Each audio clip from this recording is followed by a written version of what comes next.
So this week, President Trump declared an end to what he termed the war on coal. But if it was a war, who really won it? America burns through a lot of power, around 4 trillion kilowatt hours a year at last count. 33% comes from coal-fired power stations, another 33% from gas-fired electricity generation.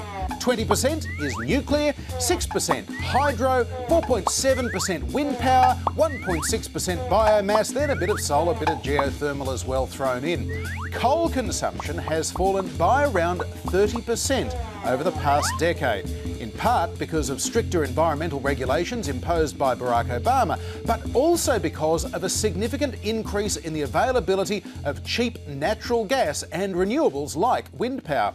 President Trump says he wants clean coal. My administration is putting an end to the war on coal. Going to have clean coal, really clean coal. For a long time, that was an oxymoron. The technology was there, but it was still too expensive.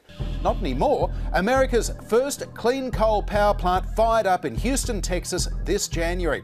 And its owners say it'll prevent 1 million tonnes of CO2 emissions every year. A second clean coal plant in Mississippi is now coming online too, but the viability of both is now in doubt. President Trump ending the war on coal and relaxing emission standards could see clean coal become unviable all over again.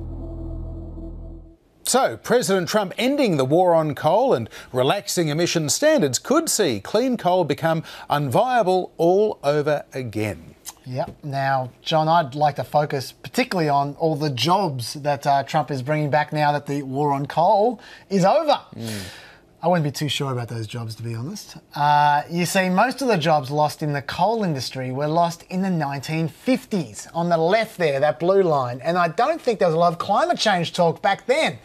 Then there was another coal slump in the 1980s, the green line. Once again, Obama was pretty quiet at the time. So why did all those jobs go? Well, if you look closer at the last 30 years, you can see the decreasing coal industry jobs perfectly mirrors the increase in coal industry productivity. And when I say greater productivity, I mean more automation. The more automation, the less jobs there are.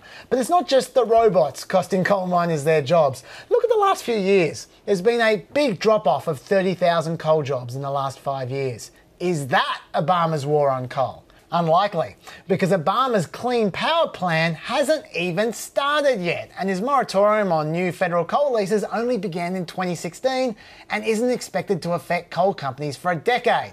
Trump wants to change both, by the way. But what did happen in 2011 was a steel boom in China. And steel uses metallurgic coal, hence the price of that green line goes up by a heap, much more than the other forms of coal down the bottom there. So American coal companies invested a lot in metallurgic coal operations before the steel market busted. And so did the metallurgic coal price. And those coal companies before lost a lot of money. How much money? Well, look at those big negative green metallurgic coal losses. They are not fun for the coal companies. But what about the future?